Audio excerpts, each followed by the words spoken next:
শুভ সকাল বন্ধুরা, কেমন আছো তোমরা? আশা করি ভালো আছো। যে যেখান থেকে আমার ভিডিওটা দেখছো সুস্থ আছো। শুরু করেছি আজকে একটা ব্লগ, নতুন জায়গায় অন্যরকম একটা ভিডিও নিয়ে।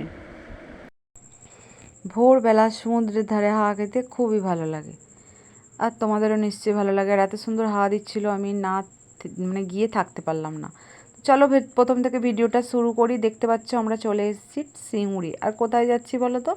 তোমরা নিশ্চয়ই বুঝে গেছো, আমরা যাচ্ছি দীঘা। আর যেহেতু ভিডিওটা বাড়ি থেকে শ্যুট করা হয়নি, তাই এখান থেকেই স্টার্ট করলাম।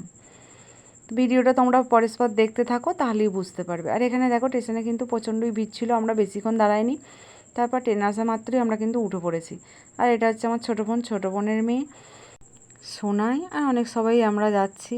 আর জাম মানেই বুঝতেই পারছো যে এত বড় একটা ব্যাগ, আর ব্যাগটা নিয়ে যেতে দম তো বেরিয়ে যায়, আর এত গরমে আর তেমনভাবে কোনো কিছুই সাজিনি। তো এখানটা দেখো, আমি একটু ভিডিও করতে করতে চলে গেলাম। এখানে দেখো আমরা বেরিয়ে পড়েছি, আর যত মানে মেল যাচ্ছে সোনাই প্রত্যেকটাকে বলছে যে বন্দে ভারত, আর একবার উল্টে বলছে ভারতবর্ষ। তো এখানে দেখতেই পাচ্ছ, দেখো দেখতে কিন্তু খুব সুন্দর লাগছে। আর আমি বসে বসে কিছু ভিডিও করলাম। এখানে নেমে পড়লাম হাওড়াতে, কারণ দেখছিলাম এখানে সব এসে গেছে কিনা। তো দেখো এখানে সোনাই আছে, আর আমার বোন আছে, আর এখানে মেজে বোন আসবে। আর আমরা যেহেতু একা একা যাইনি, আর অনেক সবাই এখানে এসেছি। আর সব সময় তো সবাইকে ক্যামেরার সামনে নেওয়া সম্ভব হয় না, আর অনেকে ক্যামেরার সামনেও আসতেও চায় না, তাই আমি জোর করে কাউকে ক্যামেরার সামনে আনতে চাই না। আর ক্যামেরার সামনে আমি আনি না বলে অনেকের মনে কিন্তু অনেক কিছু প্রশ্ন। তো তাদেরকে আমি একটা কথা বলতে চাই, তাদের এত প্রশ্ন কিসের? আর তাদেরকে নিশ্চয়ই আমি এত কৈফিয়ত দিতে বাধ্য না। তো এটা বলার না, কিন্তু তাও আমি বললাম। মানে কে যাচ্ছে না যাচ্ছে A to Z প্রত্যেকটা ভিডিও ধরে ধরে কি তাদের কি করা সম্ভব? না, যারা যাচ্ছে তাদেরকে আমাকে ভিডিও নিতেই হবে। কোনো সময় তারা হয়তো পিছিয়ে যাচ্ছে, কোনো সময় এগিয়ে যাচ্ছি। তো যাই হোক, এখানে অনেক বড় ব্যাগ, যার কারণে ব্যাগটা আমি আর আমার মেজো বোন এখান থেকে ব্যাগটা নিলাম। আর সোনাই, রিক্কি মানে আমার ছোটো বোনের মেয়ে সুইটি, এরা তো খেলা করতেই ব্যস্ত। আর আমি ভিডিও করতে করতে আর এই গরমে পুরো হাঁপিয়ে আলা, কি বলবো, ছুটে ছুটে। আর এদিকে অনেক কিছুই জামা কাপড় আছে, আমি একটু দেখছি আর ভিডিও করছি। এখানে হাওড়াতে চলে এলাম, এখানে মানে বাসটা চাপবো বলে। আর ব্রিজটার ভালোভাবে ভিডিও করতে পারলাম না হাওড়ার। এখান থেকে আবার ধর্মতলা থেকে আবার বাস। কথা ছিল যে ট্রেনে যাওয়ার, কিন্তু ট্রেনে যেতে পারিনি, আমরা বাসেই গিয়েছি। আর বাসটা যেহেতু এসি বাস ছিল, কিন্তু এসি বাস হলেও আমাদের প্রচণ্ডই কষ্ট হয়। তো ভিডিওটা তোমরা শেষ পর্যন্ত দেখো, তাহলে বুঝতে পারবে। পরস্পর যেহেতু এই এত ভিডিও নিশ্চয়ই, আমরা ওখানে ছিলাম 2 দিন, আর 2 দিনের ভিডিও একটার মধ্যে দিলে অনেকটা ভিডিওটা বড় হয়ে যাবে, যার জন্য একটার মধ্যে ভিডিওটা আমি দেব না। আর এখানে আমরা চলে এসেছি ধর্মতলা। এখান থেকে এই যে দেখতে পাচ্ছ, এটা হচ্ছে বাস স্ট্যান্ড। এখানে বাস দাঁড়িয়ে আছে দীঘা যাওয়ার জন্য। আর যেহেতু আগে থাকতে বাসটা ছাড়লে আমাদের মানে 2টোর সময় এরকম নেমে পড়তে হবে, কিন্তু অত রাত্রিরে আমরা গিয়ে কী করব? যার কারণে আমরা বাসে উঠেছিলাম, একটু রাত করেই উঠেছিলাম, কারণ আমরা যেন ভোর ভোর যেতে পারি। এই যে এই বাসটা দেখতে পাচ্ছ, আমরা এই বাসটার মধ্যে গিয়েছিলাম। আর এখানে দাঁড়িয়ে জল ঠল এটা ওটা খাওয়া হলো। এই যে বাসে উঠে পড়েছি, দেখো এবার একে একে বাস ভর্তি হচ্ছে।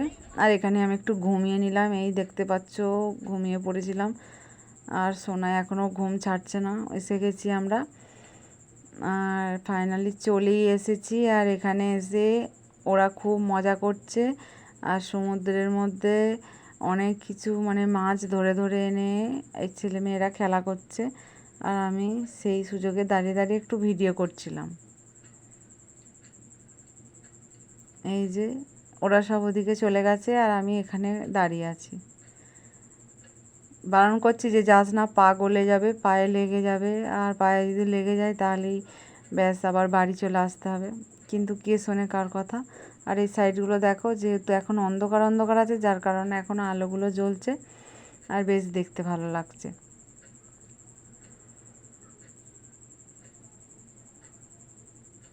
দেখতেও খুব সুন্দর লাগছে, আলোগুলো জ্বলছে। আর এই সাইডগুলো এখনও অন্ধকার, কারণ এখনও সকাল হয়নি, যার কারণে অন্ধকার লাগছে। আর এখানে যেহেতু এতগুলো লাইট আছে বলে এখানটা সমুদ্রটা একটু আলো লাগছে, নাহলে কিন্তু ওই সাইডগুলো অন্ধকার। আর এখানে আমি একটু ভিডিও করে নিচ্ছি। আর এত ভোরবেলা, যার কারণে শর্ট ভিডিও আমি করিনি, একটু বেলার দিকে করব, কারণ এই তো সবে এসছি, এখনও তো সারা দিন 2 দিন আছে, যেহেতু 2 দিন ছিলাম, তাই বেলার দিকেই করব ভিডিও। আর এখন যেহেতু ব্লগের জন্য একটু ভিডিও করে নিচ্ছি।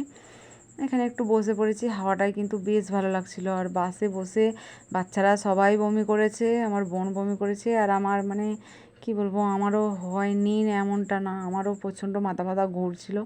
আর যেখানেই যাই না কেন বমি, গ্যাসের এইগুলো ওষুধগুলো তো নিয়ে যেতেই হয় খাওয়ার জন্য, কারণ আমি অতটাই না, আমি বাস চাপলে খুব একটা শরীর আমার ভালো থাকে না, ট্রেন চাপলে আমি ভালো থাকি।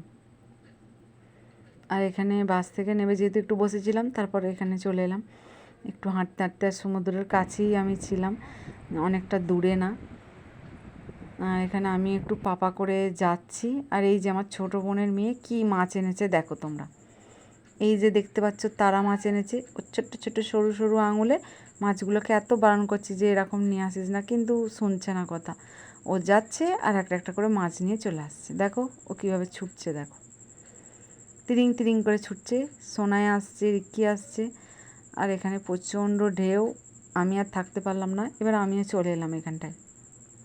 যেহেতু ওরা সকালের অনেক ফটো তুলছিল, ভিডিও করছিল, আর আমি একটু চলে এলাম। আর এই জলটা বেশ ভালো লাগছিলো, কিন্তু এক একবার এমনই ড্রেস স্রোতটা আসছিলো যে কাছে চলে আসছিল।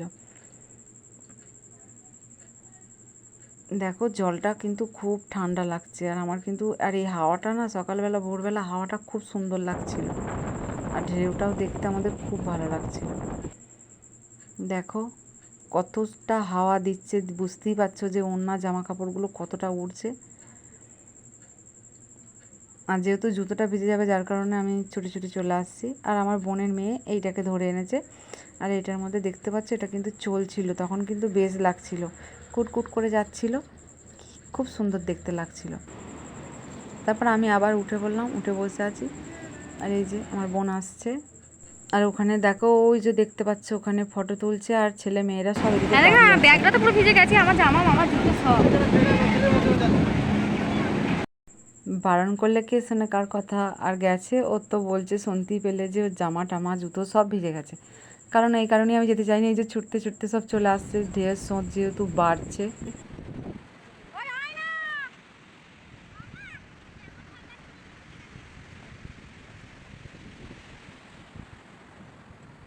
তারপর ওখান থেকে চলে এলাম ফাইনালি ঘরে। দেখো আর এখন অনেকটাই বেলা হয়েছে, 7টা বাজে এখন। আর এই যে এখানে দেখো ছেলে মেয়েরা সব ক্লান্ত হয়ে শুয়ে পড়েছে। ঠিক আছে চলো টাটা, পরের ব্লগ দেখতে থাকো।